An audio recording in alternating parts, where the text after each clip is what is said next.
காலத்துல ஒரு கிராமத்துல ஒரு மாடு ஒண்ணு இருந்தது. அந்த மாடு எல்லோரோடும் ரொம்ப நட்பாகவும் ரொம்ப உதவி செய்யும் குணத்துடனும் பழகி வந்தது. அது தன் முதலாளி பேச்சை கேட்டு ரொம்ப சந்தோஷமாக இருந்தது.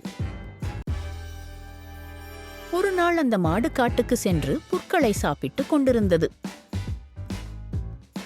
அப்போது ஒரு புலி அந்த மாடை பார்த்து அதை வேட்டையாட நினைத்தது. புலி தன்னை தாக்க வருவதை கவனித்த மாடு ரொம்ப அமைதியாக பயத்தை விட்டு புலியிடம் பேச துவங்கியது.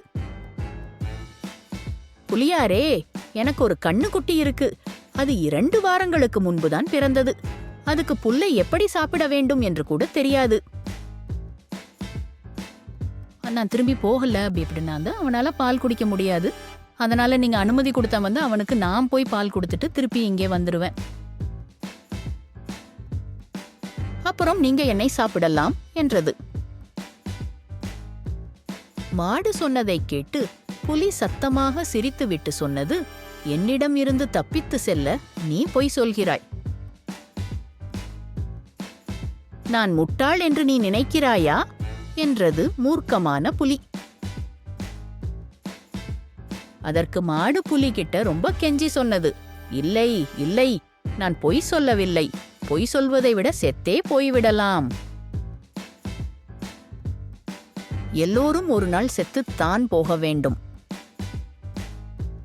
இன்றைக்கு உங்க பசிக்கு கண்டிப்பாக நான் சாப்பாடாக இருப்பேன்.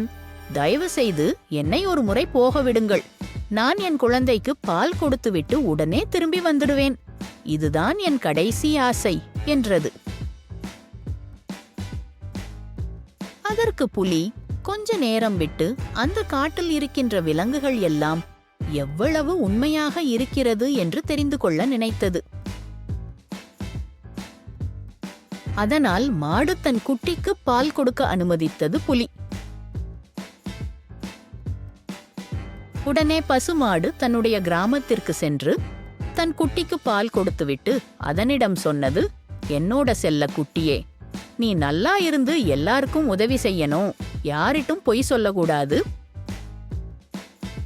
நீ எல்லோரிடமும் நல்ல பெயர் எடுக்க வேண்டும் என்றது.